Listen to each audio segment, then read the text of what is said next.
Hey guys, we're here back again. This time we are doing another analyzing gameplay, this time with OZO weapon power top lane. Now when we did go through draft, I don't think they liked the idea of me going OZO, and let me tell you what, it was definitely a tough match in the beginning, for sure, for OZO, because I don't have a lot of reliable mobility. Say like Glaive can afterburn wherever he wants, whereas I only have my acrobounce, which can only bounce off of targets. So if I don't have minions coming at me, I can't use them to escape, so on and so forth. So it is very situational how you go about top lane with OZO. The reason why I went weapon power OZO is because I heard people talking about it, and I know X-Scoundrel talked about being in the meta for 3.4. And I have been seeing more OZOs lately, so I wanted to give it a whirl myself. I played like 3 or 4 matches, and I think I'm like 100% win rate before this match. So it was actually going really well for me. As far as build, we're going to go ahead and go into a Serpent Mask for that sustain and that damage. OZO's really good at sustaining because of the fact he has that passive that increases the healings he receives from any items or abilities, and therefore Serpent Mask is immediately a must for OZO in most situations. Maybe a Poison Shiv can work too, but I still think Serpent Mask is the best bet for #1 item for OZO. Plus it helps in the laning phase too with that Eulogies, and then going into the precursor after that. It really helps to sustain. You can see here like the exchanges of here, the exchange of blows here with Glaive have really pretty much been in my favor, although this little afterburn here kind of hurt me quite a bit. But overall, like you can see, like the exchange of damage is definitely in my favor, and that Eulogies is just really topping me off because of the fact that Eulogies and that passive combined just overshadows or overshines the Glaive's Eulogies, making me able to sustain far better. Now, the one thing I found weird here in this particular match was the fact that no one was dual laning in top lane for their side, which is very strange. A lot of times their jungler will go with their bot lane and push our top lane in pretty heavily, grab our regen, and then go ahead and go proceed to get to their jungle, amplifying the amount of experience their laner gets, putting them ahead of me, as well as just getting more gold to outpower me in the early to mid game. So fortunately, that was not the case in this particular match. A lot of these fights were really going in my favor here as far as damage output. The one thing you do have to watch out though for if you're playing OZO, because he has a little less reliable mobility, is you really have to be careful of ganks. Because 1v2, you're going to lose in most cases in early game, unless you're just a madman at just positioning and knowing when to take advantage of certain situations. You may be able to come out on top, but in most situations of 1v2 you're going to get your ass kicked in early game OZO. But once you get your A stacked up on overdrive, as well as get your damage in with your Serpent Mask, as well as BP, and of course defense to mitigate damage, making that healing even more effective, you're really going to just overpower a lot of people in 1v1s. The only ones I can say would definitely do better in a 1v1 would be like somebody like Cruel or a built-up BF. Weapon power can do quite well. Even Glaive too, if you don't get the gank on him, if you don't engage and he engages on you, a lot of times that can actually pivot in his favor because he's really good at putting out crit damage, and that can really hurt. I do go ahead and grab a bit of armor in the early game here once I go to the shop. I am going to try to get the red buff here, but I saw the Kestrel just briefly, so I went ahead and pulled back, and I really wanted to get out of here. So I didn't. At this point, I'm like, I'm not even going to stutter step. I'm just going to bounce, pop my flask, and try to survive. Now that Lyra is here, now I can go ahead and try to do something here. Cruel rushes in. Here's my first mistake, guys. Look at my health. I did not realize. Well, if I had actually any brains at that moment, I would have realized Castro would have wailed on me and Glaive would have just popped me that one hit and killed me. But unfortunately, as I was doing the acro bounce, it did in fact just, the glimmering shot nicked me, bringing me down to 1 hit from death, and Glaive just smacked me and killed me. Maybe if Castro didn't hit me, I would have been able to get off my A and get that healing and survive. But it was definitely a risky move, and I shouldn't have gone in there to begin with. So now my turret is taking a bunch of damage. And I try to get my Acro Bounce in, but of course, Lance is a great counter to Ozo, if you guys don't know that. I actually did not get the Kestrel here too because of that Lance's OP Impale. But the Scarf comes running out of nowhere, allowing me to, you know, allowing us to get the kill. Give me that assist gold too, which was really nice. That's really gonna help. So right now we are 0-1-1 with that 1 assist from Scarf. The alley-oop. Looking pretty good.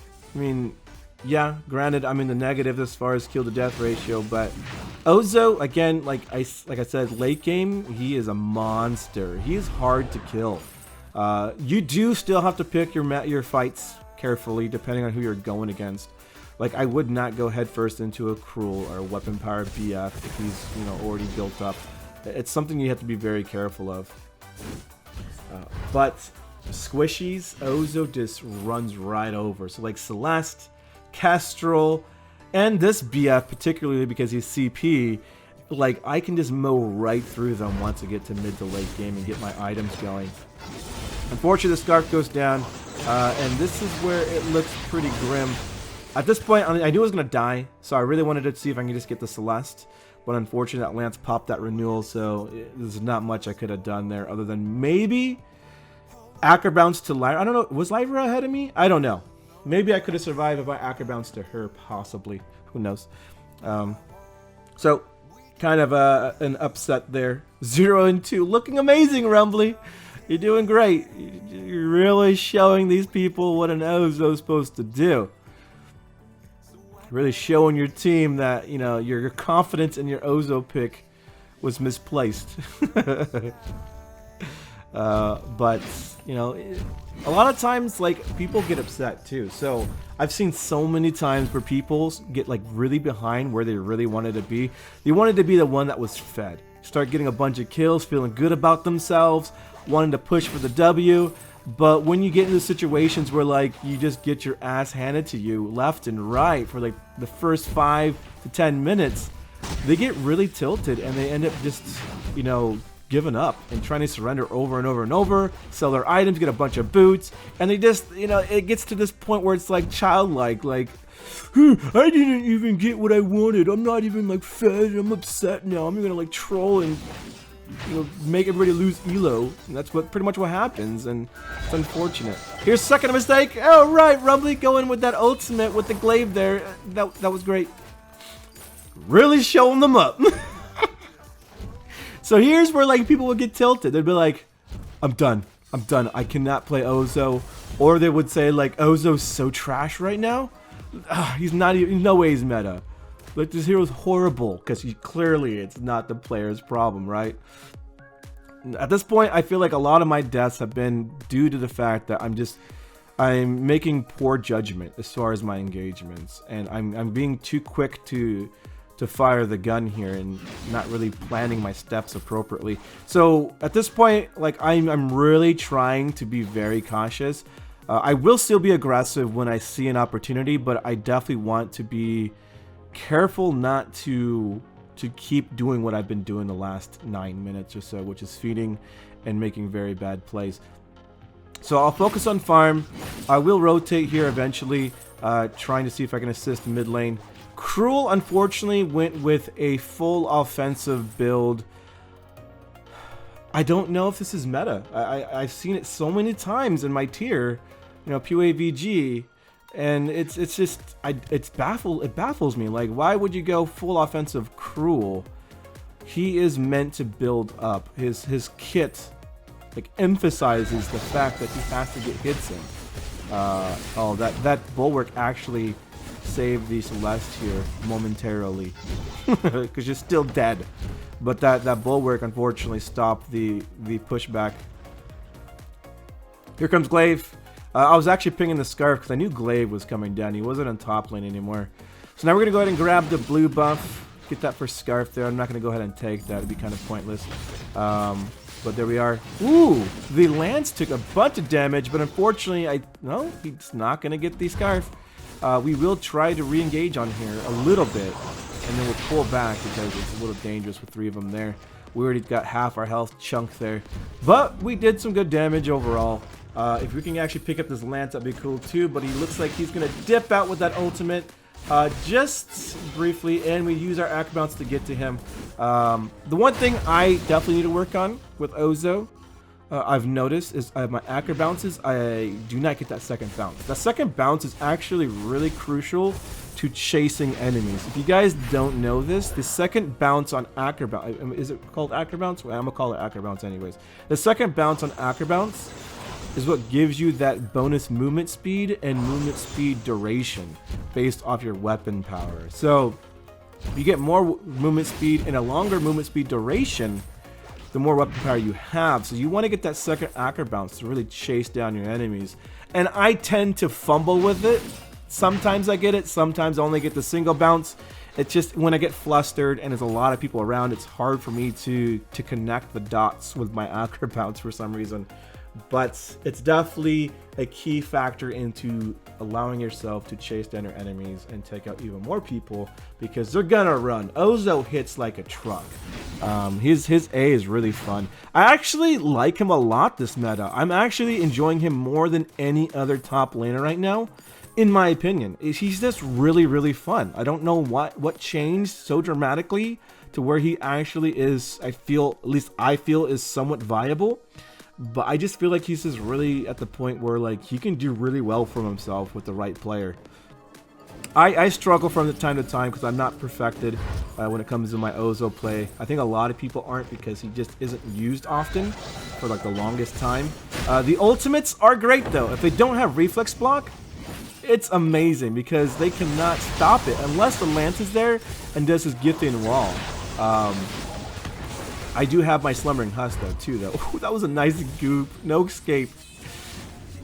Scarf doing a lot of poke damage, but he is going to get destroyed right here. Nothing we can really do. Can't really fight back. If they do engage, we can potentially turn around because again we have that heal. Woo! Ooh, that was nasty. Yeah, the Samuel came in just in the nick of time. I knew that Lance was over there. I just can't see him because he went in the brush and into the fog of war. Here, I'm going to go ahead and just take the blue. Samuel's way over there, so there's no point in just giving that to the Celeste and Lance over there because they probably would rotate potentially if they saw that it was available. Plus, it's good gold, and it actually helps me in damage to some degree. Here, I had to go back. I did not pay attention to the turret. Map awareness, Rumbly. You gotta perfect that. You gotta be aware all the time. So one thing to note, if you guys ever wonder why I'm oblivious to certain things, especially like in like game noise. So like if you hear an ultimate or if you hear something that indicates something's happening, and you're like, Rumbly, how can you miss that? It's because I don't have audio when I record. It just does not work. Look at this. Oh, the sustain is stupid. Look how much more damage I've done on the glaive than he did to me. We're the same level too. And he has poison shift and breaking point. Like at this point, like I wanted to focus the turret. There's no point in fighting a glaive on a turret that's hitting me. So I went ahead and just took out the turret instead. Went objective based. It's stupid to keep fighting a glaive when the turret will take me out with consecutive shots. But my sustain just allows me to do so many things that are amazing. Like, I just completely ignored glaive. I shut him down so hard. It's not always the case, but yeah. Fortunately, so far, it has been the last 4 minutes or so. So we've actually made a comeback. We're 3-3. We're at a dead even kill to death ratio, 1-to-1. Looks like my team's going to handle what's going on in the bottom of the black cloud here near the brush. I'm going to keep focusing on getting the actual objective. I don't want to lose this opportunity. So there we go. We grabbed that. Very nice. Did we just get renewed? No. It looked like a renewal as well. So maybe that's just me. Going in and a block by glaive. Very nice glaive. My slumbering husk is allowing me to survive here though. Get that little swing on the black feather on the back end there on that third activation of my A. Here I kind of wanted to go in, potentially, but I decided against it just because it's a little dangerous. And then I decided, you know what? Let's just do it. Boom. Another kill. And then we could potentially go for the glaive. If we had turned around a little bit sooner, I think we would have actually done a lot better.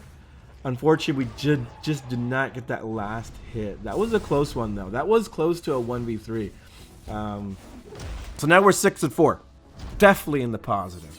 Definitely turning around on this, which I like to see.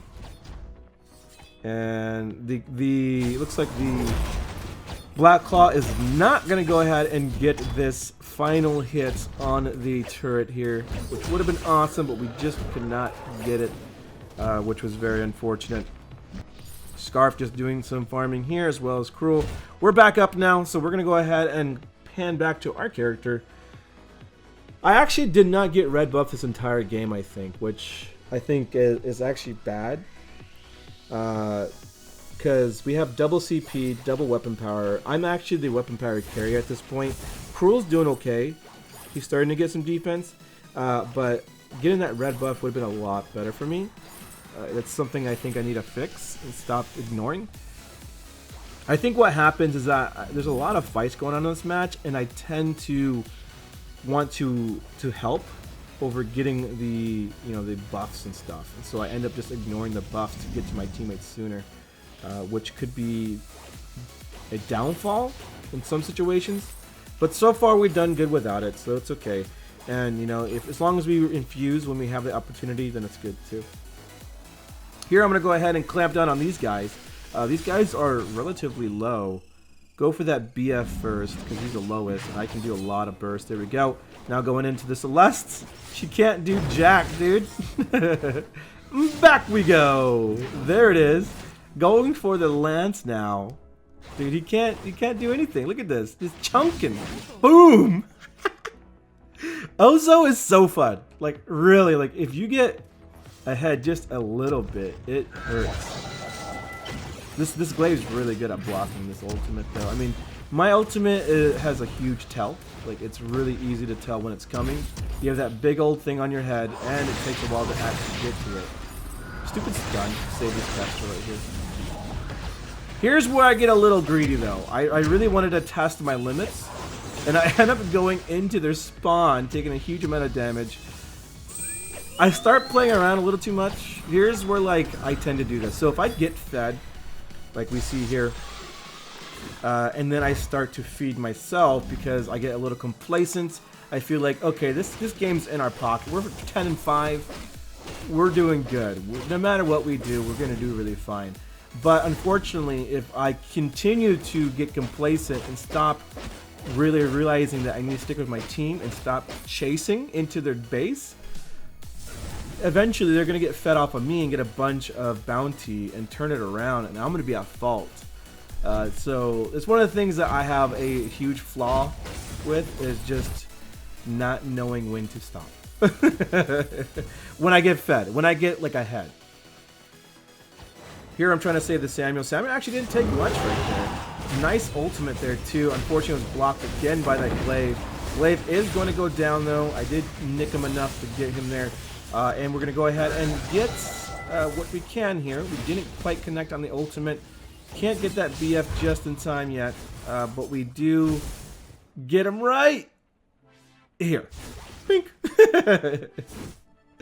Yeah, he can't. He's having a hard time. He's 3-6, the BF is. No one is in the positive on their team right now, I can see, except for Castro, who's at a flat 1-1. Ooh, that Scarf's taking a lot of damage though.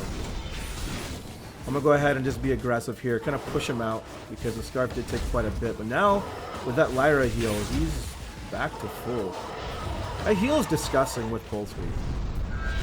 Like, it just made Lyra that much better.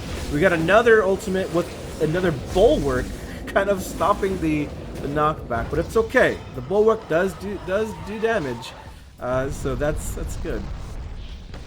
Lance trying to get the steal, but at this point he just made a huge mistake. Last ditch effort there, which didn't go very far. So we're 29-19 right now in overall score. We're ahead by like 5, almost 6k gold, at least 5.5 gold. That's actually really good. We're looking pretty dominant, and they can't do much. Like even the CP, they're super squishy, and they can't even fight back because I have Aegis and Slumbering Husk, so there's no way they're gonna chunk me like they used to. The only problems I would have is weapon power, but they can't get built up. They're just having a hard time. Given that Kestrel is really squishy, this makes it really easy for us. So here we could have won. If we actually focus objectives, we actually could have won. But again, I like to be crazy here and keep chasing in. Look at me. Good job, Rumbly! Cost the game. Oh god. That's unfortunate though. Like the actual, what are these called again? The crystal defense system. One of them respawned, so that kind of detracted the Black Claw from the vein. We would have won there. We would have totally won. Well, it could have still been close. But I think we could have won right there. But like I said, I get ahead of myself. I get really cocky. Like I need to stop being cocky, dude. Like, I feel like I'm not unstoppable, but then I realize I hit a brick wall right when I get in their spawn, which proves that I am stoppable. So I need to stop it. So I'm back. Nice, nice. So we're going to go ahead and get our infusion. So overall build, if you guys can't really see, it's a Serpent Mask, a BP, and a Spell Sword. I went Spell Sword because I like my A being up more often, and I like the sustain on my energy, as well as being able to sustain better with health because I can use my A more often. Plus, it gives that ultimate the ability to be readily usable more often too, so I'll be able to engage with that in more fights in a given time, which is really, really good. Here we're going to rotate down to the objective, which they just picked up, the Ghost Wing there. And now we have an engagement to come out here. I'm looking to actually pin out somebody. When we got the Celeste, which is really good, she goes down like nothing. She really needs to get a Slumbering Husk. She really does. At the very least, a Reflex Block. Because she's just getting chunked. She's full glass cannon with no defensive items. That's why Celeste is just getting We got the active bounce, the second active bounce, so that's good. We got that little bit of run speed. We cannot connect just enough. He Githyan walls us into the turret there, or at least what remains of it. We did pick up that guy though, and we're gonna go ahead and go for him. Nope, not chasing this time. Sorry, I've learned my lesson. And now we're gonna go ahead and take out the vein and call this a GG. There we go. So there is my OZO gameplay. I actually was recording this, and remember when I mentioned that people get tilted and just give up? Well, I don't give up on the match, but sometimes when I'm performing really, really under par with a hero in the beginning of the game, I get tilted to where I stop the recording. I still play it out, but I stop the recording. And then when I actually ended up doing really well, I'm like, God damn it, I should have kept the recording. So here we are, doing an analyzing gameplay for you guys. And I figured, you know what better time to do it too, because it's on a hero that isn't used often, so we can kind of talk about that. And why he's actually fairly good this update. He's not, I can't really say, because I'm not an analyst, I'm gonna retard, I'm apparently having a brain fart. I'm not an analyst, so I cannot say thoroughly 100% that he is the top meta, top lane. Or maybe even jungle, who knows, we can try him out jungle eventually. But I would have to say, through my experience, given my 100% win rate so far with him, over like 5 matches or something like that, he's really good. I had no problems with the glaive. I had no problems with this squishy character, especially since they're all defenseless. Well, they did get their Slumbering Husk except for Celeste. Thank you, Celeste, for feeding me. But that was really good. There you go. Well, hopefully you guys enjoyed this gameplay playing Weapon Power OZO once again in a long time. I know a lot of people want to see OZO because he's never used. No one makes videos on him because just he's not meta, and everybody just does ranked gameplay, right? So now that he actually can be somewhat viable, I like that I can actually play him and have fun with him. I just got to perfect my acro bounce. I'm having problems getting the double bounce. I don't care about the triple bounce unless it's getting me more distance. And a lot of times, if I'm already failing to do my second bounce, I'm probably not going to get the third bounce, right? So we'll practice one step at a time. We'll practice getting to our second bounce. And then when we perfect that, we'll get to our third bounce. But the third bounce isn't as important because you get the run speed anyways on the second bounce. But anyways, there you go. Hope you guys enjoyed. Leave a like and subscribe if you like this series as well and want to see it continue. I know a lot of people were asking for the analyzing a loss or just the analyzing gameplay in general. So here you are. Hope you guys enjoyed, and I'll see you guys next time. Later!